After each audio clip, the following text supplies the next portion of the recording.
téléphone te sert à la fois à écouter de la musique, à jouer à des jeux, à regarder la télé et à aller sur Internet. Pas besoin de s'étonner s'il perd vite sa batterie, puisque toutes ces activités pompent beaucoup d'énergie. Que faire pour que la batterie dure plus longtemps? En tout cas, pas le laisser charger toute la nuit. C'est un réflexe normal. Tu veux ton téléphone chargé le lendemain matin pour qu'il dure toute la journée. Je le faisais aussi.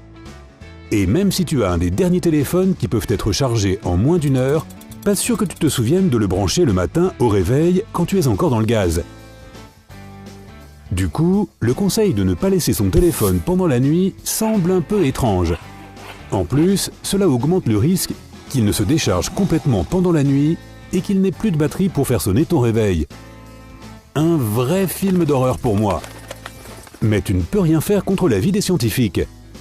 Laisser ton téléphone trop longtemps est mauvais pour lui et pour la durée de vie de sa batterie. La plupart des appareils fonctionnent avec des batteries au lithium. Même si elles sont faites pour être rechargées, elles sont très vulnérables aux interactions constantes avec l'électricité à haute tension délivrée par les prises habituelles. Imagine, si tu laisses ton téléphone chargé pendant la nuit tous les soirs pendant 1 an, il passera plus de 3 mois à être directement en contact avec l'électricité. Ça diminuera forcément la capacité de la batterie. Et tu auras carrément de la chance si ton téléphone dure plus d'1 an dans ces conditions.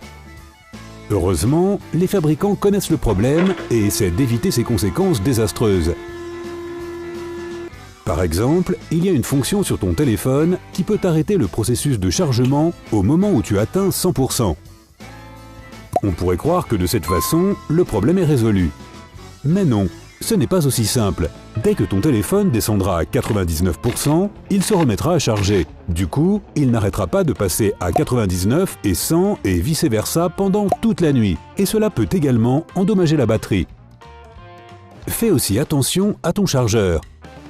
Ça a juste l'air d'un petit bout de plastique qui convertit l'énergie d'une prise vers un port USB. Mais si tu fais plus attention, tu verras que certains coûtent plus cher que d'autres. Les chargeurs de bonne qualité ont des puces spéciales pour qu'ils arrêtent de fonctionner quand ton appareil est chargé. Donc mieux vaut ne pas être trop radin sur les chargeurs. Tu dépenseras moins ensuite en nouvelles batteries ou carrément en nouveau téléphone. Et pour les câbles, ce ne sont pas de simples fils de fer, tu sais. Les câbles bon marché ne sont pas compatibles avec la fonction de charge rapide qui est souvent disponible dans les nouveaux appareils. Mais parfois, c'est même pire. Un câble de mauvaise qualité peut causer un court-circuit et complètement brûler ton téléphone. Bonjour, je voudrais commander un téléphone grillé, avec quelques frites et un Coca Zéro s'il vous plaît. Ce conseil vaut de manière générale. En termes de technologie, mieux vaut y mettre le prix pour avoir de la bonne qualité, surtout si c'est pour prendre soin de nos téléphones. Mais même ces dernières technologies ne peuvent pas te protéger de tous les risques de laisser ton téléphone chargé trop longtemps. Tu auras toujours ces allers-retours entre 99% et 100%, ce qui entraînera des surchauffes de l'appareil. Or, la chaleur est vraiment néfaste pour les batteries. C'est aussi pour ça que c'est mauvais de laisser ton téléphone dans une voiture en plein milieu de l'été. Il sera très lent tant qu'il n'aura pas refroidi. Une batterie en charge peut aussi produire de la chaleur et chauffer le reste des mécanismes du téléphone, ce qui peut être encore plus dangereux sur le long terme. Tu peux réduire les dégâts en enlevant la coque de ton téléphone quand il charge, mais ça ne fera pas tout. En revanche, j'ai aussi vu des conseils sur Internet qui s'avèrent totalement faux. Par exemple, on t'a peut-être déjà conseillé de toujours vider ta batterie avant de recharger entièrement ton téléphone. Mais cette recommandation ne vaut plus aujourd'hui. C'était le cas durant la dernière décennie, car les téléphones fonctionnaient avec des batteries au cadmium et non au lithium comme aujourd'hui. Et ces batteries avaient de gros problèmes de mémoire. Pas ce genre de mémoire, mais le pourcentage de chargement était retenu par la batterie. Si tu chargeais régulièrement ton téléphone jusqu'à 30%, alors la batterie chargeait facilement jusqu'à cette valeur et avait du mal à la dépasser. Est-ce que tu as déjà été paresseux au point de sauter un repas? Sans blague? Eh bien, c'est un peu ce qui arrive à ces appareils. On appelle cet effet l'effet mémoire ou l'effet batterie paresseuse. Il porte bien son nom. Une batterie moderne au lithium n'aura pas ce souci. Pas d'inquiétude. Pareil si on te dit que tu dois charger ton téléphone pendant longtemps avant la première utilisation. C'était uniquement vrai à propos des batteries au cadmium, en lien avec ce fameux effet. Il n'y a pas eu d'avancée majeure pendant longtemps sur la manière de charger nos appareils, du moins aucun progrès déterminant. La puissance des batteries a augmenté pour suivre l'évolution de nos appareils qui demandaient de plus en plus d'énergie, mais dont les tailles ont diminué, ce qui a laissé moins d'espace pour la batterie.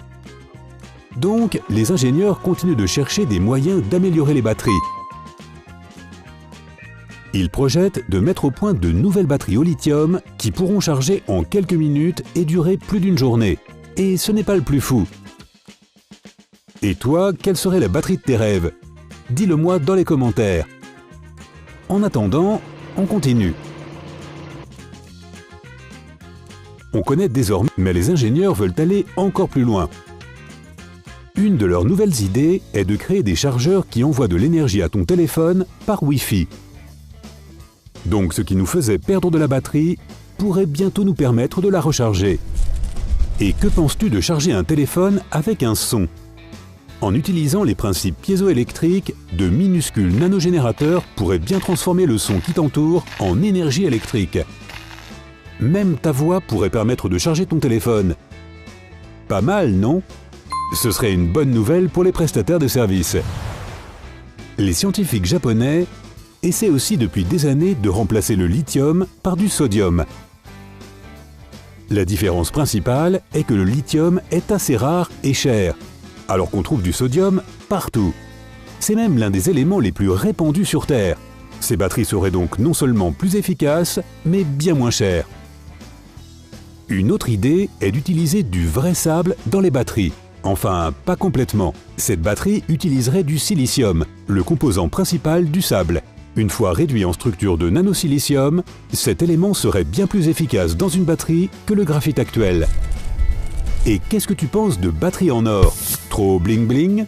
En fait, des nanotubes en or seraient insérés dans les batteries à l'endroit où le transfert d'énergie a lieu pour solidifier l'ensemble et empêcher la batterie de s'endommager. Avec une telle batterie, tu pourrais charger ton téléphone quand tu veux et aussi longtemps que tu le veux. Mais pour le moment, la meilleure manière d'agir est encore d'acheter des chargeurs de bonne qualité, d'éviter de laisser chauffer son téléphone et surtout de toujours garder la batterie entre 30 et 90%. Ne le laisse pas trop se décharger et ne le charge pas en excès non plus. Et ton téléphone te restera fidèle pendant des années, du moins jusqu'à ce que le nouveau modèle dont tu as envie sorte. Si tu as appris quelque chose de nouveau aujourd'hui, aime cette vidéo et partage-la avec un ami. Et voilà d'autres vidéos que tu aimeras sûrement. Choisis juste celle de gauche ou de droite et reste avec sympa.